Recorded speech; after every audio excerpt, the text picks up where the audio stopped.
You don't need a garden, you don't need a single ray of sunshine, and you definitely don't need expensive equipment. All you need is a box, something most people call waste, and the knowledge of one crucial hand grip that almost every beginner misses. But be careful. If you misjudge the moisture by even a fraction, or if you reach for a knife during the harvest, you'll ruin the entire next wave of growth. I'm showing you how to start this wonder in your own home, and why the industry wants you to believe mushroom farming is some complicated science. It's not. It's the art of recycling. Imagine it's February. For 50 miles in every direction, nothing green is growing. But back then, Nonno Luigi would walk up those cellar stairs with his apron overflowing with fresh mushrooms. To me, as a young boy, it was pure magic. While the rest of the farm was in deep hibernation, that little wooden crate was working in secret. Why does this work? Because mushrooms aren't plants. They have no leaves, no roots, and they don't eat light. They are nature's great recyclers. Their only job in creation is to take what is dead and decaying and turn it into rich, fertile soil, and give us a feast in the process. People today think you need a laboratory and a white coat to do this. Nonno Luigi just laughed at that. He used what the animals left behind. Mushrooms are one of the most expensive items per pound in the grocery store. There's a lot of money tied up in keeping their cultivation a secret. But there's no money to be made if you learn that an old box and some rotted manure can provide you with weeks of food. To replicate Nonno Luigi's success, you have to understand what you're actually planting. This is the mushroom spawn. Think of it like your seeds. But in reality, it's a network of fine white threads called mycelium. The mycelium is the actual living organism. The mushrooms are just the fruit, like apples on a tree. This spawn usually comes on grain, which acts as a carrier. We place these living threads into our substrate and let them do the work. And here is the trick Nonno Luigi learned from his own father. We are growing the common button mushroom today. But did you know that the small white button, the cremini, and the flat portobello are all the exact same mushroom? It's not a joke. They are just different stages of growth. If you leave the little buttons alone, they become portobellos. All they need is the right fuel, well-rotted manure. We start with the foundation. A wooden box is best, though a sturdy cardboard box will work in a pinch.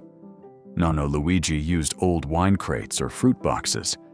They need to be at least 15 centimeters deep. If you're using an old crate, wash it thoroughly with hot, soapy water. We don't want any wild spores competing with our harvest. Cleanliness at the start is everything. Now for the heart of the project, the substrate. Nonno Luigi swore by well-rotted cow or horse manure. It must be dark, crumbly, and smell sweet, like the forest floor. Never use fresh manure. It's too hot and full of ammonia. It would burn your mushroom spawn before it even has a chance to start. If you can't find manure, a high-quality potting soil or a 50-50 mix will do.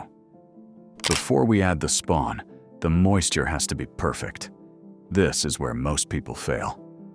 Nonno Luigi showed me what he called the squeeze test. Take a handful of your substrate and squeeze it as hard as you can. See that? Only 1 or 2 drops of water should come out between your fingers, no more. If the water runs out in a stream, it's too wet. Your mushrooms will drown. If nothing comes out at all, it's too dry. The mycelium will starve. Those few drops are your benchmark.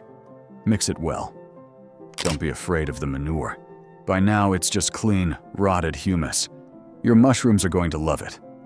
About 2/3 full with the moist substrate. Now, take the spawn. Crumble it with your hands, rolling the grains between your palms so they distribute individually without clumping. The better you spread it, the faster that white network will take over the box. Nonno was always generous here. The more spawn you use, the less room there is for mold to move in. Sprinkle it over the surface, then work it into the top few centimeters. Press everything down firmly and evenly. Now, we tuck it in. Take some old newspaper, soak it in water until it's dripping wet, and lay it directly over the substrate. This keeps the moisture underneath simple and consistent. Mark the box with the date. Now, it needs a dark, airy spot. About 15 to 20 degrees Celsius is ideal. Too hot and the threads die. Too cold and they take a nap.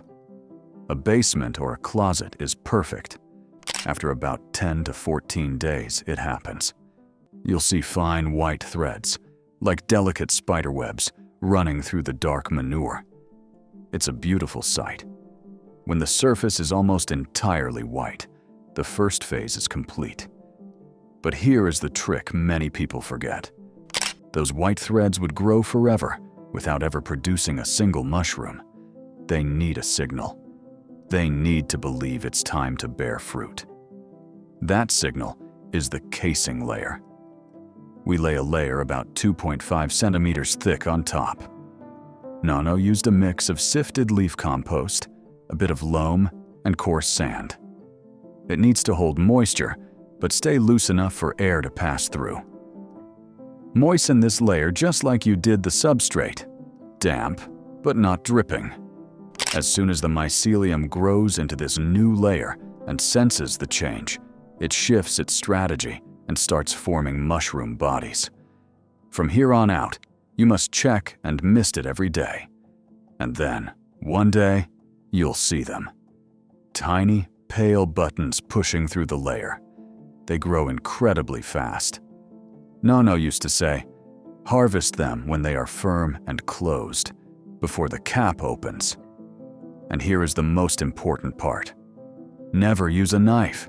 If you cut a mushroom, you leave a stump behind. That stump rots in the box, and that rot can destroy your entire next wave. Grip the mushroom at the base, give it a gentle twist, and pull it out completely.